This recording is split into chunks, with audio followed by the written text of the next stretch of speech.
Kashmir zone में है 195 to 198 नहीं कर सकता हो सकता है मेंटेन वेंडी के कुछ नई आए भी हैं, लेकिन जो मेंटेन का जो लीडरशिप था स्ट्रक्चर आप देखें कि पिछले 7.5 महीना में 12 मेंटेन मारा गया, जो टॉप लीडरशिप लेस हो गया।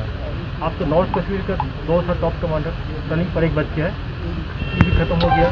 साउथ रियाज बुरहान हो गया, यासिर खान हो गया, कोई भाई हो गया, वलीद भाई हो गया, जितने भी नाम आपको गिनाते थे तो कुल मिला के 26 कमांडर हैं नंबर 1 या नंबर 2 के, जो पिछले 7.5 महीने के अंदर एलिमिनेट हुए हैं।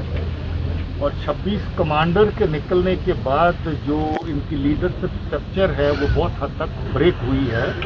ये अपने आप में फोर्सेस के लिए बहुत बड़ी एक कामयाबी है, लोगों के लिए एक राहत की बात है, मुबारक की बात है कि लैंड ऑर्डर में 19 में एक भी कैजुअल्टी नहीं हुई, 20 में एक भी कैजुअल्टी नहीं हुई। इनकाउंटर की साइड के ऊपर 19 में कोई भी कैजुअल्टी नहीं हुई, 20 के अंदर कोई भी कैजुअल्टी नहीं हुई।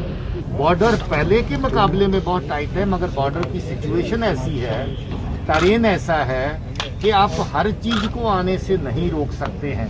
और आजकल तो पाकिस्तान ने ड्रोन का सहारा लेना भी शुरू कर दिया है। अभी जो लेटेस्ट उनकी खेप आई है जम्मू के एरिया में, एक नहीं 2 आ चुकी हैं, दोनों ड्रोन के जरिए से आई हैं, दोनों हम कैप्चर कर चुके हैं, दोनों के ऊपर काम चल रहा है। 3 रोज पहले जो करीरी बारामूला में ऑपरेशन हुआ था, जिसमें 3 दहशतगर्द मारे गए थे,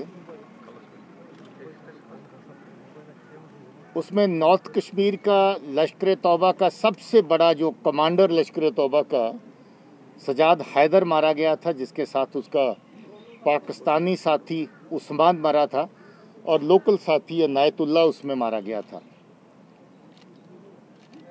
ये एक 2-3 ग्रुप थे जो मिलकर के आपस में काम करते थे लश्कर तौबा के। सजाद का दूसरा साथी जो एक अलग ग्रुप लेकर के अलग अलग आतंकी कार्रवाइयों को इस पूरे नॉर्थ कश्मीर के अंदर चला रहा था, उसका नाम नासिर था, जिसको नासिरुद्दीन भी कहते हैं, जिसको अबू साद भी कहते हैं। और मान लीजिए कि सजाद हैदर से दूसरे नंबर पे जो लश्कर तौबा की कमांड स्ट्रक्चर में जहाँ पर आता था वो नासिर था, अबू साद था। और यूं ही 3 दिन पहले करीरी के ऑपरेशन में नॉर्थ कश्मीर की लश्कर की पूरी कमांड दी गई थी।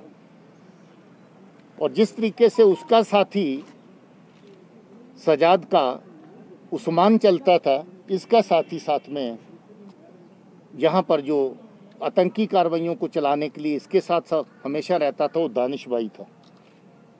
तो ये 2 मिलकर के अलग अलग तरह की आतंकी कार्रवाइयाँ। और आपको याद होगा जहाँ अप्रैल में मई में इस तरह के अटैक हुए, वनगाम, हंदवारा में, सोपुर में सीआरपी के ऊपर 2 हमले हुए, जहाँ दोनों जगह पे सीआरपी के 3 जवान मारे गए।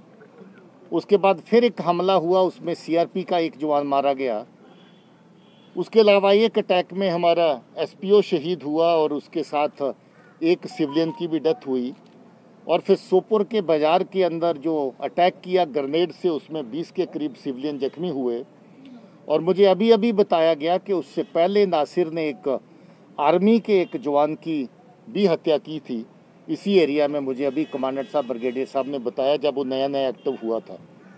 आपको याद होगा कि जब छोटी उम्र में ये नासिर आतंकी बना था, दहशतगर्द बना था, तो इसका बहुत चर्चा हुआ। पाकिस्तान गया, ट्रेनिंग हासिल करी और पिछले थोड़े अरसे के दौरान ही ये बहुत खूंखार आतंकी दहशतगर्द यहाँ पर बन के उभरा और एक के बाद एक अटैक इसने किया। आपको ये भी याद होगा, आपकी नॉलेज में, आपकी शेयरिंग में आया कि नहीं आया, जो सोपुर में अटैक इसने किया था उसकी लाइव वीडियो हमारे पास मौजूद थी, जो कुछ मीडिया सर्कल्स में भी गई होगी। कैसे नाका पार्टी के ऊपर इसने बिल्कुल पीछे आकर के, जहाँ गाड़ी की खिड़की खुली थी उसके पीछे बैठ कर के पोजीशन लेकर के अटैक किया और उसके अंदर 3 सीआरपी के लोग मारे गए थे।